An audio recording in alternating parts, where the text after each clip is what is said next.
kalau berita terus ditayangkan dan menjatuhkan saya, mengatakan saya bawa laki-laki keluar masuk di rumah saya, bagaimana perasaan anak saya?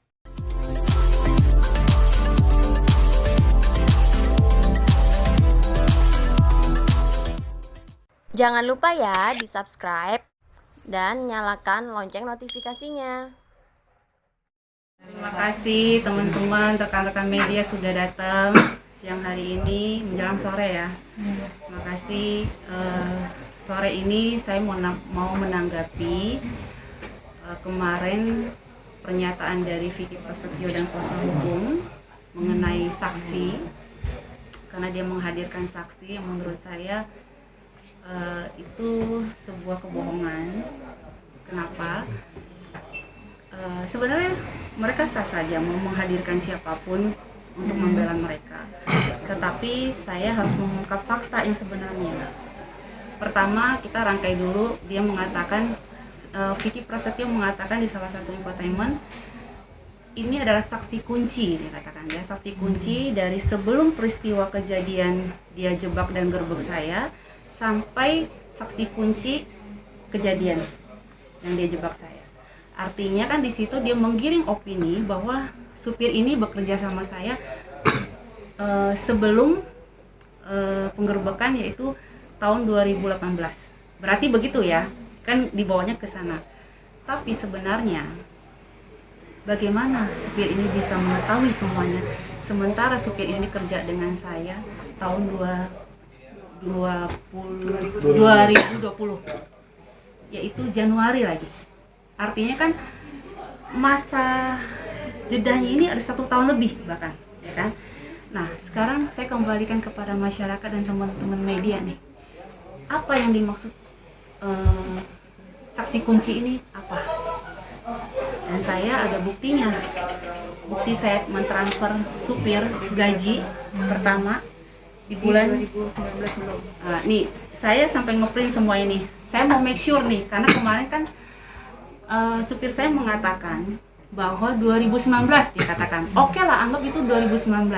Berarti kan jauh beda juga dengan kejadian 2018. Terus saya mau make sure nih, sampai saya print tadi ke bank sebelum saya kesini.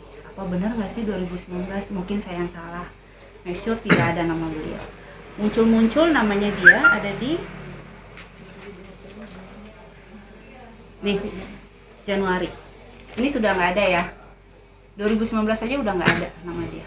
Muncul di 2020 Januari. Gajian pertama ini ada di sini. Nih. Ya. Dan sampai Maret berarti. Ini nggak usah satu-satu, banyak ya. Langsung depan, langsung akhir aja. Sampai ke Maret. Bulan ya? Ya, ini bulan Maret 2020 terakhir. Jadi menurut kalian deh, ini saksi kunci atau bukan? Kerja sama saya cuma 3 bulan.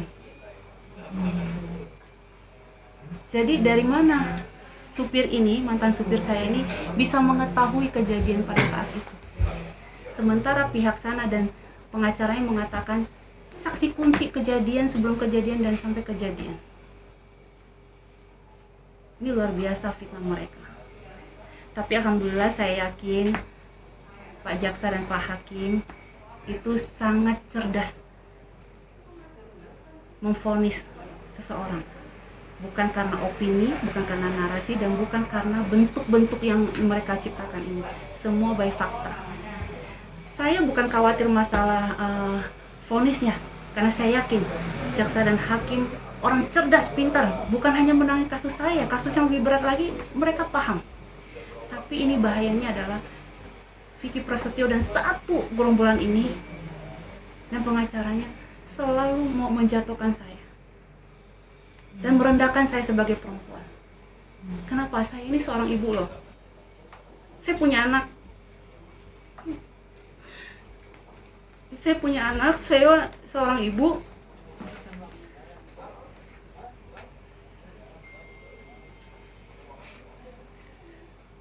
Kalau berita terus ditayangkan dan menjatuhkan saya, mengatakan saya bahwa laki-laki keluar masuk di rumah saya, bagaimana perasaan anak saya? Anak saya sudah mulai besar, perempuan. Dari supir aja dia bisa merangkai semua cerita ini. Berarti cerita sesungguhnya semuanya itu kan bohong. Dari mana supir bisa tahu kejadian itu? Saya nggak mau membahas yang terlalu lebar karena saya fokus di sini.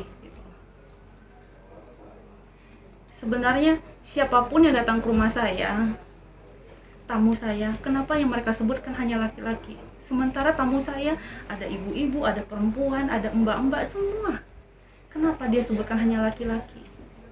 Karena tujuan dia dari awal cuma satu. Begitu saya menceraikan mereka, saya mengusir mereka, mereka inginkan adalah saya ini perempuan yang terendah yang mereka ingin ciptakan. Supaya, karena sesuai dengan ancaman dia dari awal kan saya sudah katakan, jika kamu tidak mau menerima saya sebagai suami, saya akan jatuhkan kamu, Angel, supaya orang lain tidak bisa mau dengan kamu dan kamu tidak bisa dekat sama laki-laki lain. Kan itu tujuannya sampai sekarang. Itu motifnya. Sekarang ini kan dia sudah jadi tersangka, sudah ditahan. Berarti ada unsur pidana yang memang dia bisa dikatakan tersangka dan pantas untuk ditahan. Ini bukan kata saya loh. Ini dia yang menahan dia itu bukan saya loh. Fakta. Tapi yang dia giring di opini adalah apa? Cerita yang tidak-tidak. Nggak ada hubungannya dengan yang tamu saya mau datang, mau apa, mau nginep sekalipun. Nggak ada hubungannya dengan ini semua. Apalagi ini bohong semuanya. Terus saya mau luruskan lagi, dia katakan Tovan adalah orang kejaksaan. Instansi pemerintahan. Iya, dia mengatakan orang pemerintahan. Silakan kalian cek. Suruh Vicky Prasetyo dan pengacaranya cari tahu siapa Tovan. Kasihan, dia bukan orang pemerintahan. Dia teman lama saya. Karena dia tahu kondisi saya, satu keluarga termasuk ibunya sudah sayang dengan saya, datang ke rumah saya. Waktu itu kejadian papa saya juga lagi meninggal. Artinya yang keluar masuk di rumah saya itu banyak banget yang memberikan dukungan terhadap saya. Berduka. Kan kalian tahu kan berita yang papa saya meninggal yang saya nggak bisa nguburin. Hanya lewat Zoom doang. Jadi keluar masuk siang malam subuh orang berikan dukungan kepada saya, apa itu salah? Terus dikatakan Vicky Alman nelfon supir saya untuk buka pagar, apa itu salah? Karena Vicky Alman datang ke rumah saya, iya. Kenapa? Karena pada saat itu menjalankan persidangan. Iya kan? Proses persidangan. Wajar nggak kalau saya dan dia sering ketemu membicarakan tentang ini? Saya nggak mau bohong, ini kenyataannya. Orang saya ketemu Vicky Alman, ya kita ketemu tapi nggak berdua, dan itu ada pengacara saya di dalam rumah saya. Kenapa supir saya ini diajarin bohong seperti demikian? Harusnya katakan loh, oh iya di dalam ada pengacara, oh iya ini Vicky Alman datang memang tengah malam. Kenapa Vicky Alman datangnya tengah malam? Karena kalian tahu dia lagi syuting juga. Dia punya waktu kalau dia selesai sinetron. Saling mencocokkan. Dan kebetulan lagi masa COVID, saya nggak mungkin ketemu orang di luar, lebih baik di rumah. Dan tutup kan jam-jam 7 malam. Iya kan? Terus apa masalahnya? Gitu. Nah ini juga semalam supir yang kerja dengan saya, jadi semua pekerja saya memang yang mencari adalah staf saya namanya Budi.